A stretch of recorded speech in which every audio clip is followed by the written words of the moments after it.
L'approche par l'accident est une méthode structurée et rigoureuse. Elle permet de comprendre le scénario de l'accident et de proposer diverses mesures de prévention.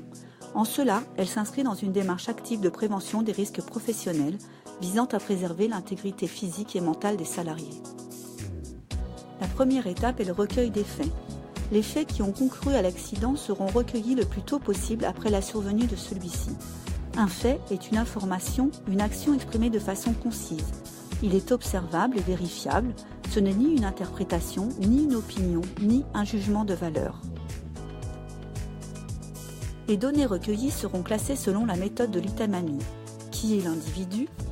Quelle tâche effectue-t-il? Avec quel matériel? Et dans quel milieu?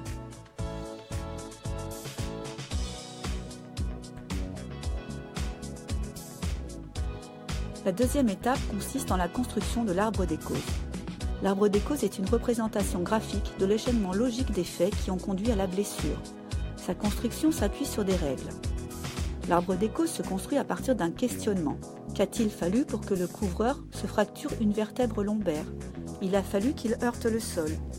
Qu'a-t-il fallu pour qu'il heurte le sol? Il a fallu qu'il chute de 5 mètres, etc. Les faits sont reliés entre eux par des enchaînements. La construction de l'arbre des causes s'organise de la droite vers la gauche, avec pour point de départ le dommage, appelé également fait ultime.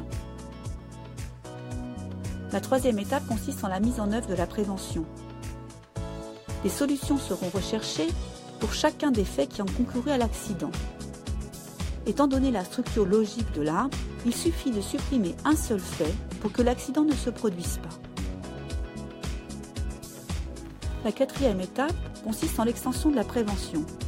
Certains faits peuvent être observés dans des situations de travail autres que celles ayant donné lieu à l'accident.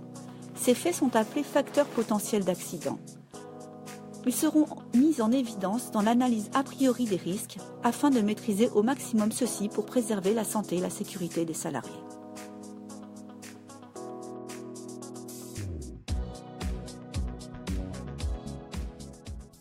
Created using Powtoon.